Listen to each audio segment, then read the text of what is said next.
شمارك هوني كم جرت أنا كفاية سنين جتا أنا كوتشي بقى جرت أنا مندي كيسن كسمة وري حراماتي نفتاتين قلتهما والفادا سنين جتا أكاسما أكون فيديو كي أرجتني لايك كذا مندي كيسن لايكين لأنه هو اللي في برسوان تيه جتا بقى جرت أنا كوتشي سنيت بقى جرت أنا سنين جتا الرأي قاعد تكين قاعد يسني الفيديو أكسو ماما وروني نهردفتن فيديو كوها قدوما لكي فدا ولي فدا كي فنو سنين جتا سجمران فيديو هندت ديرسو فيديو كيها قدوما لكي فدا فيديو لما كمور يوتيوبر ادلايدوس فيديو كيسان هنگ قدوما ولي فدا كي فنو سنين جتا لأنه مالفو فيديو كماش لكي فتي فايدان قواتي هذا سنين لي yaada sanillee keessan jirtu jechaadha viidiyoo tokko hagalumaa yoo hin dhageeffanne dhiifama an akka tasaa yoo laayivii ta'ee irra taa'uun natti toluu dhabe maleedha viidiyoo nama heddurraanii dhageeffadha jechuudha yuutuubaroota nama hedduu jala jira dhugaa dubbachuuf oromoo baay'ee tokkoon hordofaa yaa namni naa hordofu jechaaf miti akka mataa kiyyaatti ofuuf jechuuf osoo hin taane namoota hedduun hordofaa warroota yuutuubarra dalagan akkasuma akka yaada kiyyattaan deebi'aa jechuudha asumaanuu wanti isiniin jechuu barbaade maaliifi viidiyoo waliif haa gadhumaa haa dhageeffannuu isiniin jechuu barbaade yaanni kinkoo piraank irraa barnoota fudhattanii beektanii yookiin immoo namoota isin piraank isin godhura namoota barnoota fudhattanii beektanii yookiin immoo ummatoota yookiin namoota piraanki wal godhanirraa hoo barnoota fudhattee beektaa hanga ammaatitti irra kan hordofne baay'inni namoonni kenna warroota piraanki dalaganii namoo waan kanarraa hoo barnoota fudhannii beeyna isa jedhu fi piraanki waan adda addaa gisee tokko tokko keessatti piraanki keessatti wantoota hin taanefaa kan namoota dalagantu jira sababni namni koo waan kana dalaguuf maali jedhee hanga ammaa namni kenna gonkumaa yoo hin hubanne la'innahu piraanki gurbaan Itoophiyaa keessatti gurbaan tokko Amaariffaan hojjeta ture gurbaan sun dhiiras ta'ee dubartiis ta'e garuu isaan nama tokko qofaa miti nama lama turanii kanaafuu piraanki kanarraa barnoota fudhattanii beektanii saatan dhiiras saatan warra afaan Amaariffaatiin laaltanis warri viidiyoo mucaa fi viidiyoo mucattiillee gamanaa garasii akkanaa godha kokkotaa dhageeffattanii barnoota irraa fudhattan moo irraa hin fudhanne akka kiyyatti viidiyoo isaanii takka addaan mureen beeku hordofiitii geen hin hordofa barnoota irraa fudhadhee jira kan dhala irratti piraanki godhanillee kan dhiira irratti piraanki godhanillee barnoota ajaa'ibaa irraa hin fudhadhee jira akka dhuunfaa kootittiin siin jedhaa jira barnoota irraa fudhadhee maani piraanki kana yookiin ummatoota piraanki godhu kanarraa piraankiin jaahiliyyaa namni keenaa sirriidha garuu akkaataa jireenya ilma namaa ammaa kana keessatti piraankiin barnoota guddaa nuuf qaba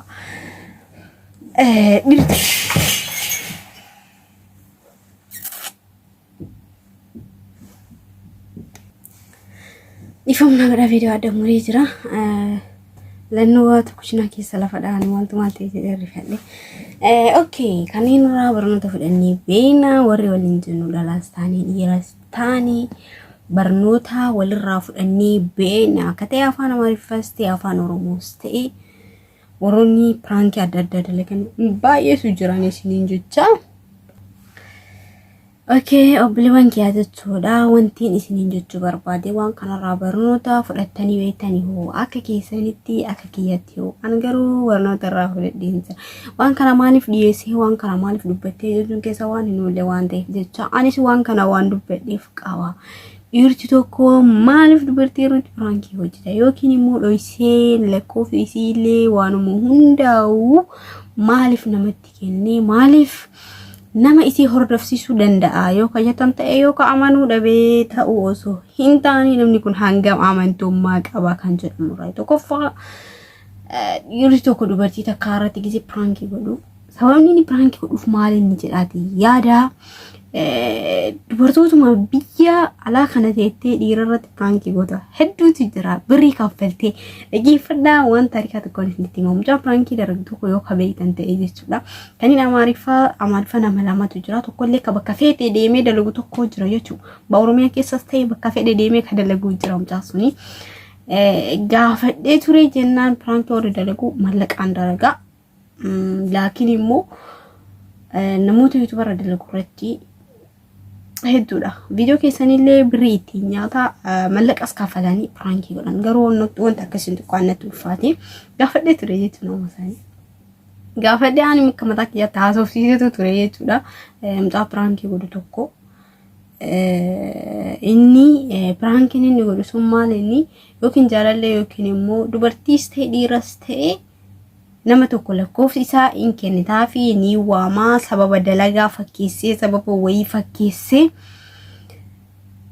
maal godha si fakkaate prank godhe akkasitti viidiyoo osoo inni hin beekne faa waraabantu jira jechuudha. Namoota akkanaa kana jira. Namoota akkanaa kana osoo namni sun hin beekne maal viidiyoo waraabamee prank godhama.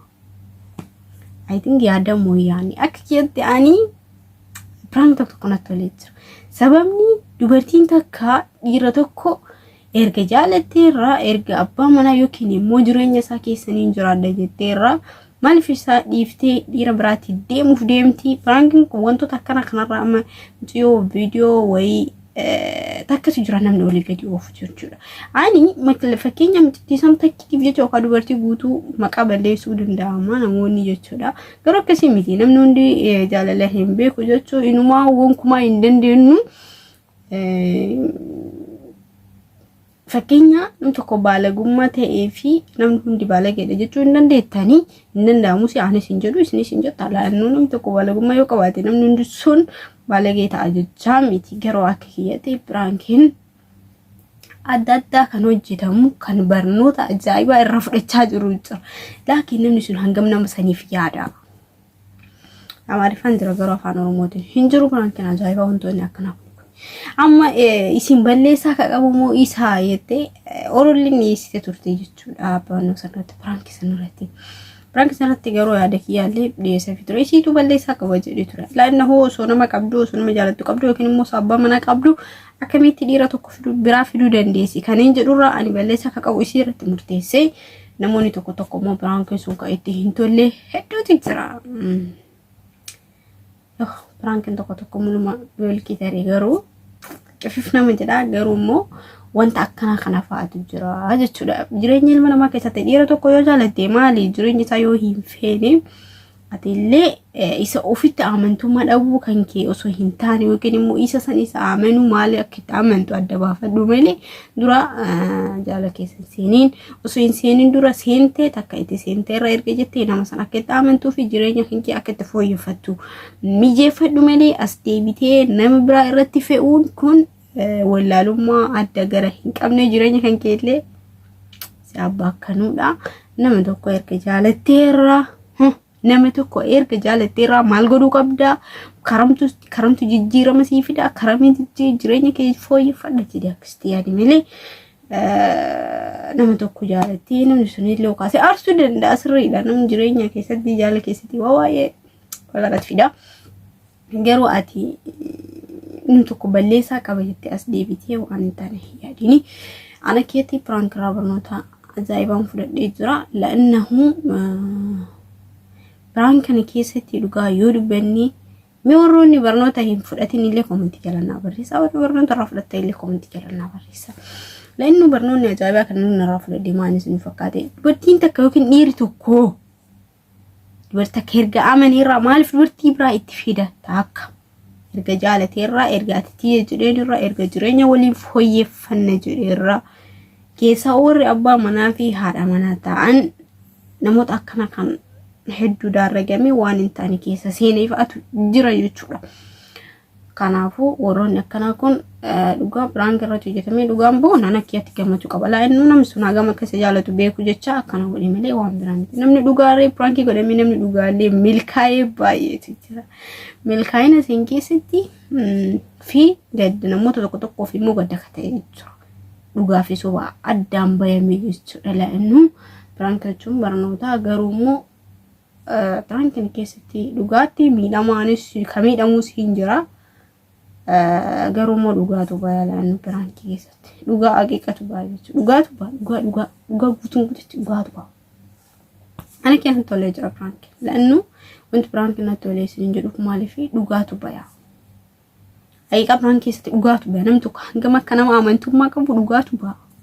Hiriyaa kan kee tokko tasum jettee bara karaa biraatiin prank yoo gorsee hiriyaa kiyya jettee hiriyaa kiyya gittee yookaan piraankii gootu ta'e namni sun hagam akkasiif amanummaa qabu adda baafata. Hiriyaa jechuun hiriyaan dhugaan nama kiyya jettee ati. Hiriyaa jechuun beektan hiriyaa waa hedduu waliif ta'a. Hiriyaan bakka rakkootti wal bira dhaabataa. Kanneen kana kafaarraa namoota hedduutu barnoota fudhatee jira. Kanaafuu piraankiin baay'ee akka mataa kiyyaatti piraankiin barnoota guddaa nuuf kennee jira. Warri immoo piraankii adda addaatiif jecha sirriidha. Piraankiin gargariin kan nama miidhus jira. Yoo garaan piraankiin makan jedhamu natti tolee jira. Laa'ennuu maaliif beektanii piraankiin barnoota guddaa nuuf kennee jira. Warroonni viidiyoo akkasiisan ilaaltanillee ni jirtu. Taatee dhalaan dhalaa akkitiyyaati. Balleessa harka qabaateera balleessa isii irratti murteessanii. Kanaafuu dhiiras ta'ee jira balleessaa sadiisuma irratti murteessanii malee nama biraati irratti fe'uu hin danda'an. Namni biraa jaalalanii beekuuf jettanii fedhuu hin jedhaniif murteessuu hin danda'an. Nama biraati irratti nama san tokkocha irratti murteessan malee namni tokkocha balleessaa qabaate balleessaa nama sanii nama san irratti murteessan malee as deebi'anii karaa biraati irratti fidanii murteessuu hin danda'an gonkumaayyu jechuudha. Kanaafuu asai kaasuma irratti ta'aa viidiyoo biraa qaddeesinitti deebi'aa jechuudha. Dhiifama manaa godhaa isin irratti ta'anii rasee jira ammaa jechuudha. Uturtii gaarii isiniin jaaladhaa isiniin kabaja. Subscribe